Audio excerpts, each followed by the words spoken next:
Hey guys, welcome to Ashoka IAS. यहाँ पर मैं आपके लिए लेके आया हूँ प्रीलिम शॉर्ट्स इन 15 मिनट्स। ये डेडिकेटेड सेशन होगा, particularly Assam related current affairs में आपको प्रोवाइड करूँगा।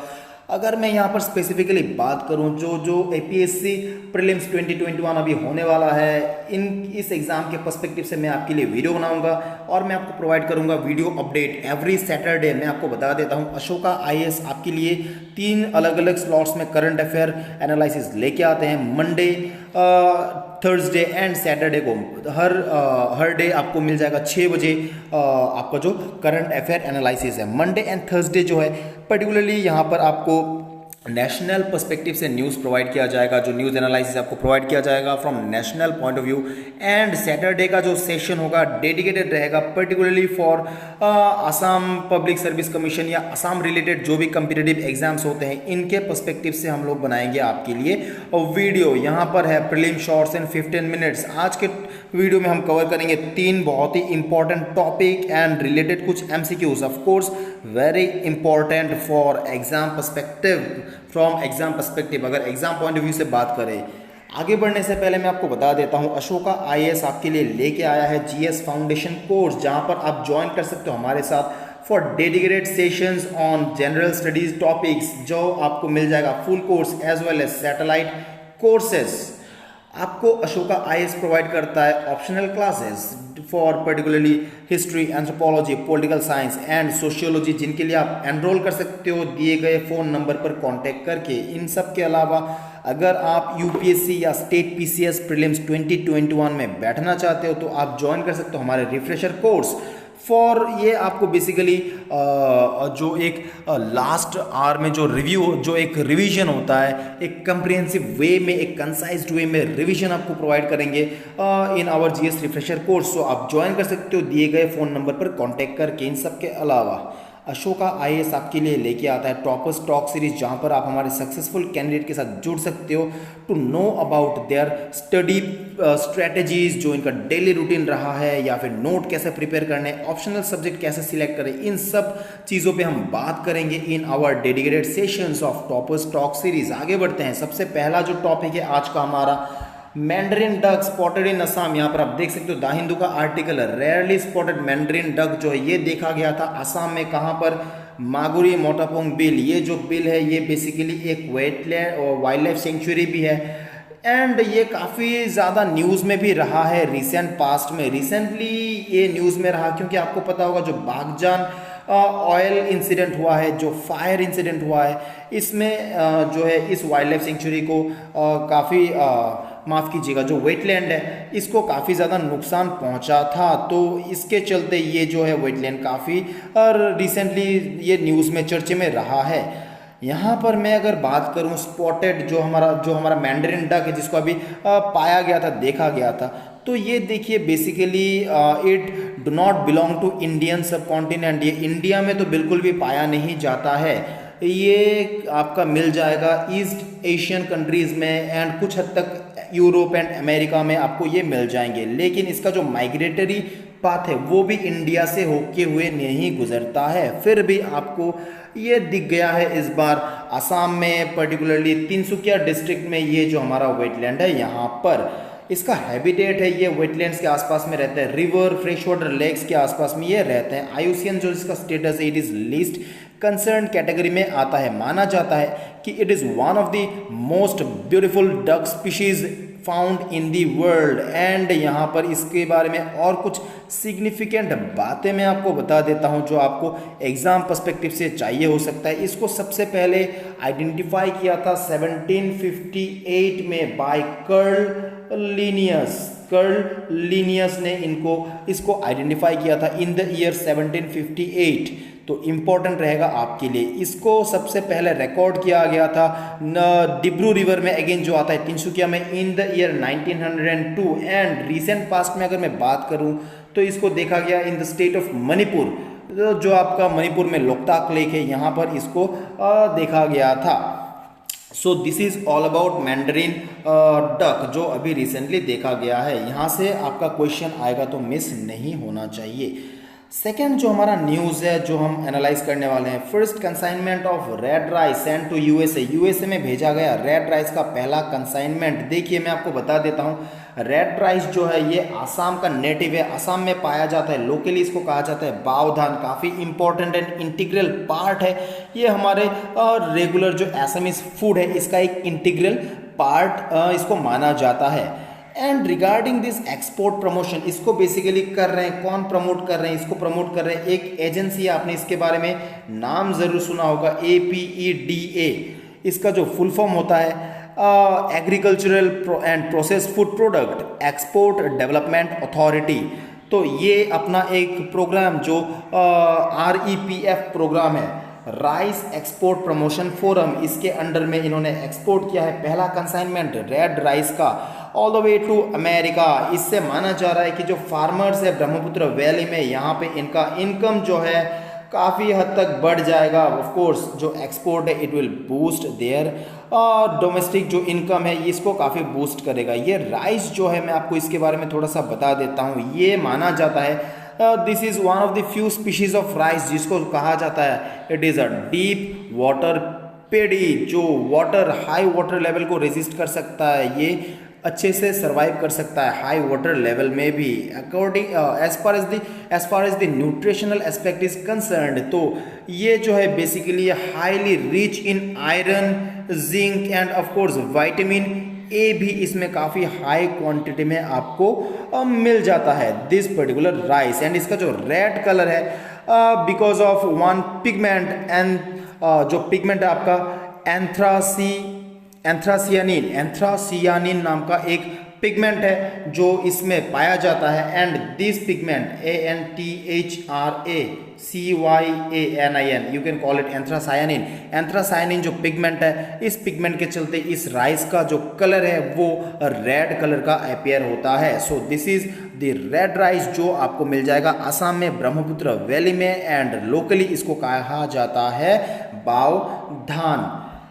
तीसरा जो हमारा आज का टॉपिक होगा, multi modal logistic park Assam में। पहला लॉजिस्टिक पार्क इस कंट्री का, इंडिया का खुला कहाँ पे बनाया गया है, जोगीघोपा असम में बनाया गया है। यहाँ पर आप देख सकते हो, India's first multi modal logistic park in Assam to create 20 lakh jobs. माना जा रहा है कि ये 20 लाख जॉब क्रिएट कर सकता है, जनरेट कर सकता है। एंड मोर ओवर इसके बारे में मैं आपको थोड़ा बता देता हूँ कि माना जा रहा है ये बाय द ईयर 2023 कंप्लीट हो जाएगा, एंड जिससे कि हमारा लॉजिस्टिक कॉस्ट जो है वो करीब करीब 10% तक कम जाएगा। एंड इसका ओवरऑल कैपेसिटी रहेगा around 13 million metric ton 13 MMT पर ईयर तक ये एक्सपोर्ट करने लायक हो जाएगा। It will act as a single platform for cargo, warehousing, custom clearance, parking, maintenance service. तो आप देख सकते हो एक काफ़ी हॉलिस्टिक वे में इसको डेवलप किया जा रहा है, and overall multi modal logistic park के नाम से इसको जाना जाएगा। मैं आपको बता देता हूँ पूरे कंट्री में ऐसे करीब करीब 35 लोकेशंस को आइडेंटिफाई किया गया है for multi modal logistic park. And among those 35 locations जो पहला लॉजिस्टिक पार्क है वो आ रहा है असम में। क्या ये it is the only logistic park? तो देखिए यहाँ पर नहीं, हमारे फॉर्मर जो मिनिस्टर है रोड ट्रांसपोर्ट के, फॉर्मर में इसलिए कह रहा हूँ क्योंकि अभी जो कैबिनेट है वो रीशफल हो चुका है। जो नितिन गडकरी जी थे तो इन्होंने कहा था कि ऐसा ही एक लॉजिस्टिक पार्क खोला जाएगा, कहाँ पर, सिलचर में, जो बालाचेरा हारंगाजाओ रीजन है यहाँ पर आपको मिल जाएगा। एंड ये कनेक्ट करेगा खुद को आपका जो ईस्ट वेस्ट जो आपका कॉरिडोर है इससे कनेक्ट किया जाएगा हमारे नेक्स्ट जो सिलचर में आने वाला लॉजिस्टिक पार्क है इसको। तो this is not the only logistic park जो असम में बनाया जा रहा है, आगे जाके हमको और भी दिख सकता है। मैं आपको इसके बारे में और भी बता देता हूँ, जैसे कि ऑलरेडी मैंने बताया है, this is countries first logistic park जो अभी असम में बनाया जा रहा है इन जोगीघोपा रीजन। यहाँ पर ये कनेक्ट करेगा खुद को, ऑफ कोर्स आपको पता होगा जो जोगीघोपा वाटर टर्मिनल है ब्रह्मपुत्र रिवर में, इसके साथ खुद को कनेक्ट करेगा along with national highway 17। Important है, आपको ये याद रखना है from exam perspective. Along with that यहाँ से जो एक्सपोर्ट होगा इसको आप यहाँ से एक्सपोर्ट एक्सपेक्ट कर सकते हो कि बांग्लादेश को भी हम यहाँ से एक्सपोर्ट करने लायक हो जाएंगे। हम एक्सपोर्ट करेंगे पर्टिकुलरली बांग्लादेश को फ्रॉम दिस टर्मिनल फैसिलिटीज़ के बारे में बात करें तो ऑलरेडी मैंने आपको बता दिया है, यहाँ पर वेयरहाउस से लेके कोल्ड स्टोरेज, देन आपका जो कस्टम क्लियरेंस हाउसेज होंगे या फिर एडमिनिस्ट्रेटिव बिल्डिंग्स होंगे, रेलवे साइडिंग्स होंगे, इन सारे फैसिलिटीज़ को प्रोवाइड किया जाएगा in a single platform, in a single logistic park. इसीलिए इसका नाम आ जाता है multi model logistic park. Overall एक काफ़ी सोफिस्टिकेटेड एरिया होगा, एक डेवलपमेंट होगा फॉर एक्सपोर्ट प्रमोशन पर्सपेक्टिव। वैसे मैं आपको और एक चीज़ बता देता हूँ, ये जो एक्सपोर्ट प्रमोशन प्रोग्राम है इसको लॉन्च किया गया है under the flagship programme Bharatmala. Bharatmala जो प्रोग्राम है इसको बेसिकली लॉन्च किया गया था by ministry of road transport and highways के तरफ से इसको लॉन्च किया गया था। भारतमाला प्रोजेक्ट एक काफ़ी इंपॉर्टेंट, एक मेगा प्रोजेक्ट मैं कहूँगा इंडिया में, एंड बेसिकली इसका जो फोकस है, the focus is simple, to increase the logistic efficiency and reduce the logistic cost.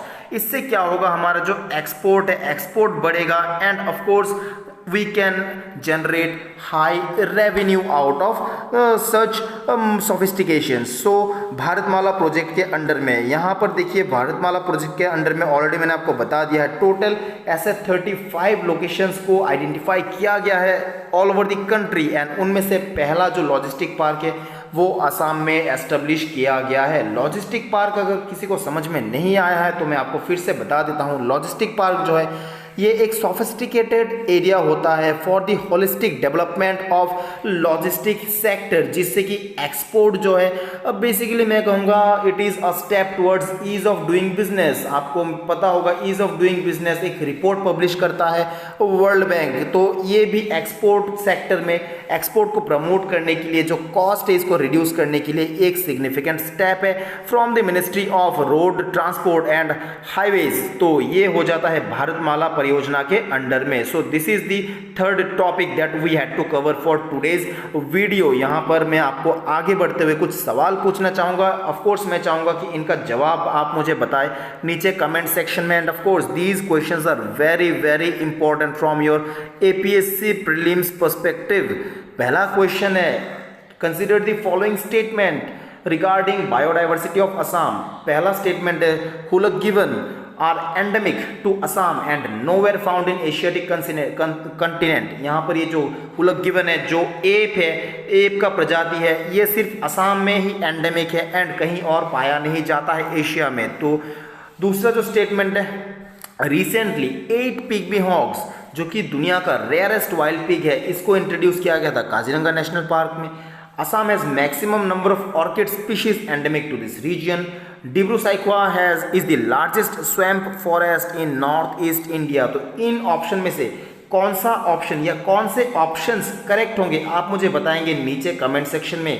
ABC करके आप A and B, B and C इस तरह से आप मुझे इनका आंसर बता सकते हो नीचे कमेंट सेक्शन में। आई होप ये आपको समझ में आया होगा। वीडियो को पॉज करके क्वेश्चन को देखकर आप इसका आंसर बता सकते हो मुझे नीचे। दूसरा जो क्वेश्चन मैं आपके लिए लेके आया हूँ, which of the following article जिसको GI टैग मिला है असम को, जिनमें GI टैग मिला है असम को, इनमें से कौन से आर्टिकल को GI टैग मिला है असम को। पहला है एसएमएस gamusa, Moran ginger, red rice, gelatinous rice. इनमें से कौन से आर्टिकल, कौन सा आर्टिकल या कौन से आर्टिकल्स को मिला है GI टैग। असम जो state as a state Assam को मिला है GI टैग। इनमें से कौन सा आर्टिकल या कौन से आर्टिकल्स को। नेक्स्ट जो क्वेश्चन है, consider the following options and choose the correct answer regarding India's agricultural export. Agricultural export के बारे में अगर बात करें तो यहाँ से कौन सा ऑप्शन आपका करेक्ट होगा। APEDA, इसके बारे में ऑलरेडी मैंने बात किया है, is a statutory body under ministry of commerce and industry. APEDA is the nodal body looking into import of sugar in India. India is major exporter of ginger in the world. Most of the trades in India occurs through the ports in western coast. तो यहाँ पर जो export related question है ये, इनमें से कौन सा ऑप्शन या कौन से ऑप्शंस करेक्ट होंगे आप मुझे नीचे बताएंगे कमेंट सेक्शन में। आपको बता देता हूँ इनमें से हो सकता है एक ऑप्शन करेक्ट है या एक से ज़्यादा ऑप्शन करेक्ट है, तो आपको करेक्ट ऑप्शन या ऑप्शंस मुझे बताना है नीचे कमेंट सेक्शन में। लास्ट क्वेश्चन आज के लिए, consider the following statement regarding national parks in Assam and choose the correct option. इनमें से जो नेशनल पार्क के बारे में स्टेटमेंट दिया गया है आपको चूज करना है करेक्ट ऑप्शन। असम है second highest number of national parks among all the states and UTs. ये होगा states and UTs in India. India में जितने स्टेट एंड यूटी है सबको मिला के असम में सबसे ज़्यादा, इन सब के कंपेरिजन में असम में सबसे ज़्यादा नेशनल पार्क है। दूसरा कोई जो ऑप्शन है Orang national park is the smallest national park in Assam and is the only stronghold of one-horned rhinoceros on the northern bank of Brahmaputra। तीसरा जो ऑप्शन है IUCN endangered species pygmy hog is confined to Manas National Park only। and fourth option Baranadi Wildlife Sanctuary is the recent update to get national park status in Assam। Assam में बारानदी national park से जो wild life sanctuary है इसको national park का दर्जा दिया गया है रिसेंटली। तो इन ऑप्शन में कौन सा या कौन से ऑप्शंस करेक्ट है आप मुझे बताएंगे नीचे कमेंट सेक्शन में। ये है आज के लिए एनालिसिस। आपको मैं फिर से बता देता हूँ, आपको असम रिलेटेड जो करंट अफेयर है ये आपको मिल जाएंगे हमारे डेडिकेटेड 6 बजे का जो सेशन आएगा एवरी सैटरडे को। इनके अलावा मंडे को एंड थर्सडे को आपको मिलेगा dedicated session for national news. So ये है इस वीडियो में इतना ही बस। आई होप ये आपको समझ में आया होगा। Thank you very much. Thanks a lot.